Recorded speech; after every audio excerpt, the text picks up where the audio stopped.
Today I'm making this episode for anybody out there who's struggling with HOCD, aka homosexual obsessive compulsive disorder. I just want you to know that I was suffering too about 10, 11 years ago, and I know it seems impossible, but healing is possible. I was there, I was suffering, and I found my way out. For those who don't know, HOCD or homosexual obsessive compulsive disorder is a type of obsessive compulsive disorder where your obsessive thoughts are focused around the fear of being gay. So like in my case, or pretty much all the other cases, is the person knows that they're straight. They've always been straight. They had always been attracted to the opposite sex. But for whatever reason, intrusive thoughts about being a homosexual started coming about. And if you don't know my story, my whole HOCD was triggered in the middle of sex where my penis went completely limp. And the only way I could explain it to myself was that I was gay. This sent me spiraling, brought on vicious panic attacks, anxiety. I had never known panic attacks or anxiety before. I had no idea what this was. I didn't know what I was dealing with. I didn't know why these unwanted thoughts kept returning. And that's basically what HOCD is. You know you're straight. You had always been straight, but for some reason these thoughts keep returning. It's very troublesome and very confusing. The side effects are crippling anxiety, panic attacks, unable to eat, unable to sleep, confusion, worry, and you feel like you're losing control of your own mind because you know the thoughts are not real, yet the thoughts keep returning. Of course, that begins to bring doubts.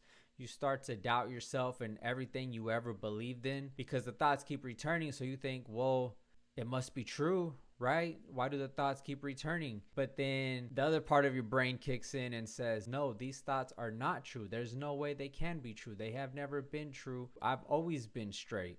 So it's a lot of confusion. It's a war in your mind, if you can imagine it. A lot of arguing with yourself, going back and forth. The thought comes, makes you doubt yourself, makes you think you're gay, and then you fight it. You say, no, I'm not gay. I've never been gay. I'm not attracted to men. I've always been attracted to women. You feel like you resolved it. You feel good for a minute, for an hour, a day, and then the thought returns. Then you start to doubt yourself again. You start to question yourself again. The doubts and the questioning brings anxiety. It brings a panic attack like, what? Are these thoughts real? Am I really homosexual? And then you start to hate yourself. You start to just be negative all the time. You're just stuck in a spiral of negativity, in a spiral of worry and fear, doubting everything you ever believed in. It's honestly the most difficult thing that I have ever gone through in my life, yet it was my biggest teacher. I felt like I needed to go through this in order for me to grow. I'll share with you what I did to overcome a little bit later. And the intrusive thoughts are the worst. They keep returning.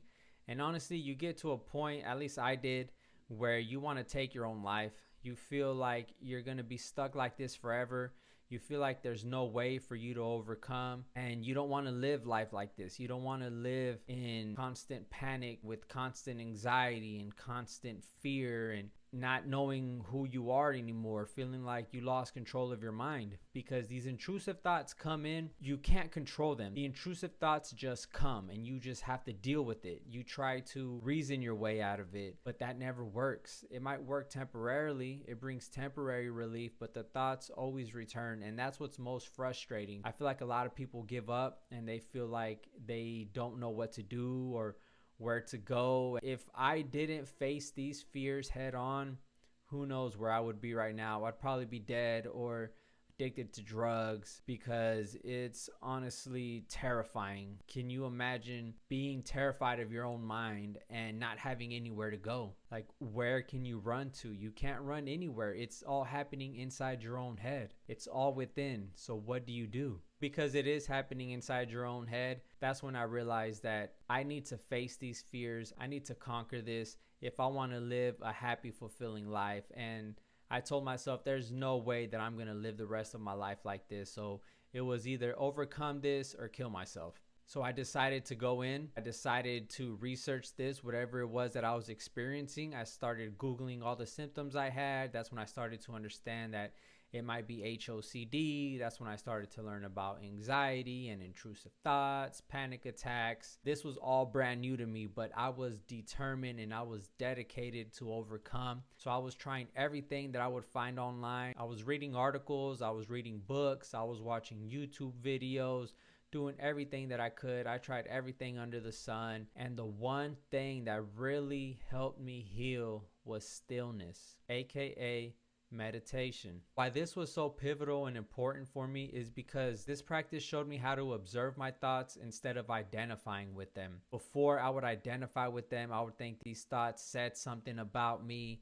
even though I knew that they weren't true. So instead of fighting them, I decided to just observe them. And you can only do that in stillness. So I stopped running. I stopped distracting myself with music or drugs, alcohol, whatever it was.